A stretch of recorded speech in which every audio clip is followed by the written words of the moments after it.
regardez ce qui arrive, vous êtes sérieux? Vous êtes sérieux là? Faites pas les cons les mecs, putain, il y a des mères de famille. Putain, on est comme vous. Laissez-nous passer. Y'a pas d'armes. Y'a pas d'armes. Y'a pas de violence. Laissez-nous passer. Laissez passer. Les mains en l'air les mecs, les mains en l'air. Laissez passer.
C'est vous là, allez.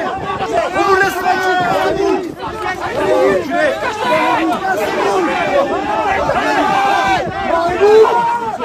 Laissez-nous tranquille, laissez-les partir. Laissez-les partir. Laissez-les partir. Ça sert à rien ici. Laissez les gars, laissez.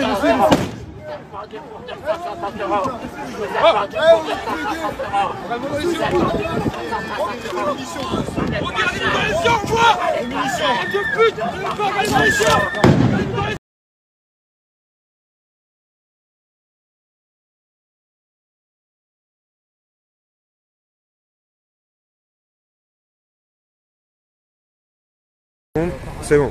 Je peux montrer votre visage, hein? Oui, bien sûr. Vous êtes en train d'avoir un contrôle d'identité là? Non, oui, en même temps. Là. Vous voyez, ils sont avec. La police est avec nous, on se fait pas de soucis. Donc vous êtes une journaliste? Voilà, je suis journaliste, je dirige la version française du New Yorker, Jim le Pariser. D'accord. Je suis depuis 3 samedis de suite sur les manifs. Et vous voyez le casque que j'ai là pour mon scooter, je suis obligée de le porter pour aller courir les manifs avec des lunettes de ski. J'ai fait des conflits de guerre, j'ai jamais dû être équipée comme ça. Alors on parle d'une grande démocratie. C'est symbolique ce que vous nous dites là. On parle d'une grande démocratie, on parle de défendre les institutions depuis 2 jours, que ce soit Castaner, que ce soit Benjamin Griveaux. Mais les institutions, avant de les défendre, il faut les respecter. Et quand on parle au nom de la France, on a des devoirs. Les devoirs par exemple, c'est quand il y a des bavures policières, et David Dufresne, le journaliste, en est au 238e signalement à la place Beauvau depuis 1 mois, sans aucune réponse du ministère de la police, enfin de la police, oui, maintenant c'est le ministère de la police, c'est pas de l'intérieur, c'est juste de la police. Et il n'y a eu aucun retour du ministère de l'Intérieur sur toutes les bavures qui ont été commises. Alors il y avait 2 boxeurs ce week-end. Il y en avait un, il est en garde à vue et il risque 7 ans de prison. Il y en a un autre, il a eu la Légion d'honneur et il a eu pour l'instant un signalement administratif auprès des GPN, même pas pénal. Le 2 poids 2 mesures. Alors on se demande jusqu'à quand il va falloir des vidéos et jusqu'à quand LCI, BF Merde TV, parce que tout mon confrère, on l'appelle comme ça, jusqu'à quand BF Merde TV, LCI, CNews que j'ai vu samedi en train de filmer une petite poubelle pour essayer de montrer que la rive gauche était en train de brûler. TF1, ça c'est même pas la peine, de toute façon on sait qu'ils sont pourris depuis longtemps, mais même le service public, France Inter, Nicolas Lemorand, la matinale qui hurle avec les loups depuis le départ, Sophia Aram qui le 24 décembre a fait une chronique absolument écœurante qui s'appelait Gilets jaunes magiques, où elle était en train de dire que vous étiez homophobe, que vous étiez raciste, que vous étiez antisémite, et qu'avec un gilet jaune on pouvait tout se permettre. Quand ça va s'arrêter? Parce que nous les journalistes, moi j'ai 22 ans de journaliste derrière moi, j'ai une carte de presse et j'ai honte de mes confrères, j'ai honte de ce que j'appelle la grande manipulation, ce que j'ai mis sur mon site internet qui s'appelle Jim le Pariser. Là je me fais de la pub. Allez-y, allez-y. Ça s'appelle la grande manipulation. Parce qu'aujourd'hui on n'informe plus, on fait de la fabrique d'information. Et non, on fait pas de la fabrique, pardon, d'opinion. Voilà. C'est tout à fait ça. Ah, merci beaucoup madame pour votre témoignage, super important.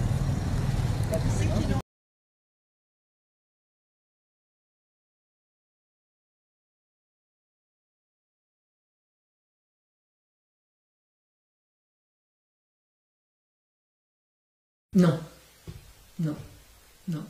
Il faut comparer les Gilets jaunes aux jacqueries, à la guerre des farines et à toute la violence pré-révolutionnaire populaire. La Révolution française, c'est vraiment la prise du pouvoir de la bourgeoisie. Dans l'affaire des Gilets jaunes, la bourgeoisie ne prendra pas le pouvoir parce qu'elle l'a déjà. On est à la fin d'un cycle. Je pense que le cycle qui vient de s'ouvrir, c'est le retour du peuple après vraiment 2 siècles, virgule quelque chose de dictature totale idéologique de la bourgeoisie capitaliste. Et là, c'est la fin de ça. Je considère le mouvement des Gilets jaunes, auquel j'adhère, mais à corps et âme, j'en ai pleuré de bonheur, quoi. Je veux dire, ça y est, le peuple se réveille. C'est le réveil du peuple français. Ce peuple français qu'on calomnie, qu'on bafoue, qu'on exaspère depuis des décennies et des décennies, qui se réveille, et il est encore là. Il est encore là. La France n'est pas morte, le peuple français est encore là.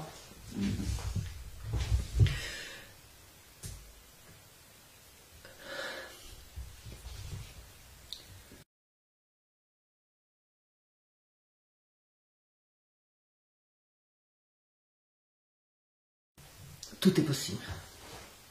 Tout est possible. Sauf que les gens rentrent chez eux en disant « Pardon, on s'est trompé ». Non, ça c'est pas possible. Ça c'est pas possible. Il y a un foisonnement d'intelligence, de prise de conscience. C'est extraordinaire ce qui se passe. Alors je dis pas qu'on va gagner, hein, j'ai pas dit ça. Je dis la conscience collective est en train de progresser avec, de faire un saut qualitatif tel qu'il n'y aura pas de retour en arrière possible. C'est de la prise de conscience collective.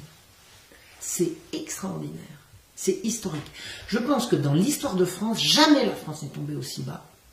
On atteint le fond, là. On atteint le fond. Et c'est l'autre face de la même pièce. C'est le peuple français qui se réveille. Il dormait. Il dormait. On le croyait anesthésié. On a cru qu'on l'avait mis dans la marmite à feu suffisamment d'eau pour qu'il ne sente pas que... Hein. Eh ben non. Il est là. Il s'est réveillé. Et c'est magnifique.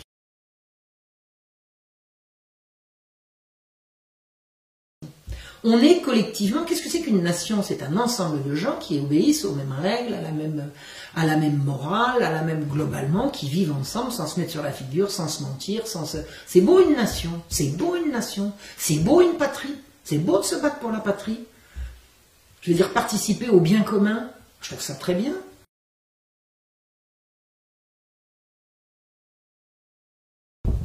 Je pense que ça peut être une étape intéressante. Je pense que ça ne peut pas être la panacée, ça ne peut pas être la panacée, on ne peut pas demander au peuple de se gouverner parce que ça n'a plus de sens, gouverner n'a plus de sens, donc je crois à la hiérarchie, je crois à beaucoup de choses comme ça, il n'y a qu'à regarder comment ça fonctionnait avant pour savoir que ça ne peut pas fonctionner à coup de référendum, mais il me semble qu'il faut obtenir ce référendum et le faire marcher sur un ou deux trucs très importants et ensuite remettre en marche des institutions qui fonctionnent.